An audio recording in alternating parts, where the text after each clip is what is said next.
Video తీసి అయితే 2 నెలలకు పైన అయింది. అది అన్నమాట సంగతి. 2 నెలల తర్వాత తీసిన వీడియో ఇప్పుడు పెట్టమంటే మామూలు విషయం కాదు కదా.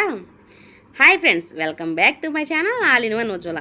ఈరోజు వీడియో ఏంటంటే మా చెల్లి కుదురు అయితే అన్నప్రాసన. చెప్పాను కదా వీడియో తీసి 2 నెలల తర్వాత పోస్ట్ చేస్తున్నాను. అలా అన్నమాట నా సిచ్యువేషను. మేము వెళ్ళేసరికి బుడదాన్ని అయితే అన్నప్రాసనకు రెడీ చేసింది మా చెల్లి. అదైతే ముందుకు పాగట్లేదని చెప్పి వాళ్ళ తాతయ్య అయితే బొమ్మను తీసుకొచ్చి ముందుకు రమ్మని పిలిచాడనమాట. అదైతే ఒకేసారి పుస్తకము, బంగారము, డబ్బులు అన్నీ పట్టేసుకుందనమాట. ఆ తర్వాత అయితే లాస్ట్ అండ్ ఫైనల్గా దాని ముందు పెట్టిన అన్నాన్ని కూడా లాగేసుకుంది. ఇవన్నీ నాకైతే వద్దు, ఆ బొమ్మే కావాలని చెప్పి మళ్ళీ వాళ్ళ తాతయ్య తీసుకొచ్చిన బొమ్మ వైపు అయితే చూస్తుంది. దాని అన్నప్రాసన అయితే అలా పూర్తయింది. అన్నప్రాసన అయిపోయి అంటే మేనమా వచ్చి అన్నం ముట్టిస్తారు కదా, అలాగే ఈ బుట్టదాని మేనమా అయితే మా తమ్ముడు కూడా వచ్చేసాడు.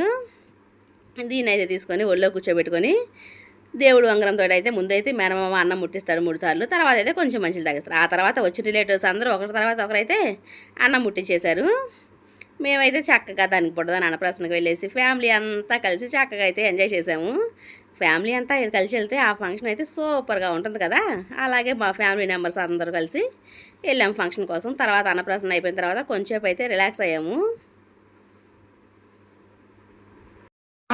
హాయ్ ఫ్రెండ్స్, ఈరోజు మా అమ్మాయి అన్నప్రాసన బొమ్మలు పెట్టారు. అన్న దాంట్లో అయిపోయింది రండి, ఇది ఈ పిల్ల దాంట్లో ఉంది. మీరు కూడా రావాలి ఫ్రెండ్స్ ఈసారి. మా అమ్మాయి బర్త్డే చెప్తా. Bye friends. నాకేమో దగ్గు, జలుబు, జ్వరం కూడా అయినా సరే చూడండి ఫ్రెండ్స్, పెరుగన్నం తింటున్నాను. Bye friends. అలా అవన్నీ కంప్లీట్ అయిన తర్వాత అయితే బుట్టదానికి అయితే డ్రెస్ వాచ్ చేసాము. జనం అందరూ వచ్చేసరికి అది కొంచెం అయితే ఏడ్చేసింది అనమాట. తర్వాత అందరం కలిసి మా చెల్లి డ్రెస్సులు అయితే వేసేసుకున్నాం అనమాట. వేసుకొని పక్కన చీరాల దగ్గర రామాపురం బీచ్ ఉంటే బీచ్కి అయితే వెళ్ళాము.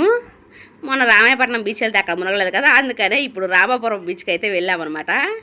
బీచ్ చూస్తే ఆనందం. అబ్బో, ఆ ఎండాకాలంలో బీచ్ దగ్గరికి వెళ్తే మునగాలని చాలా మంది కనిపిస్తుంది కదా. మా వాళ్ళు అయితే పిల్లలు, కృష్ణ అయితే రాలేదు, ఇద్దరు మా పిల్లలు అయితే విపరీతంగా ఉన్నారు. మేము కూడా లోపలికి వెళ్ళి చక్కగా అయితే ఎంజాయ్ చేసాము. బీచ్కి మేము వెళ్ళగానే వాతావరణం అయితే చాలా చల్లగా మారిపోయింది. చాలా హ్యాపీగా ఎంజాయ్ చేసామన్నమాట. ఇంతగా ఈ వీడియో మీకు ఎలా అనిపించిందో నాకు కామెంట్ చేసి చెప్పి వెళ్తూ మన ఛానల్ని సబ్స్క్రైబ్ చేసుకోండి, ఓకేనా.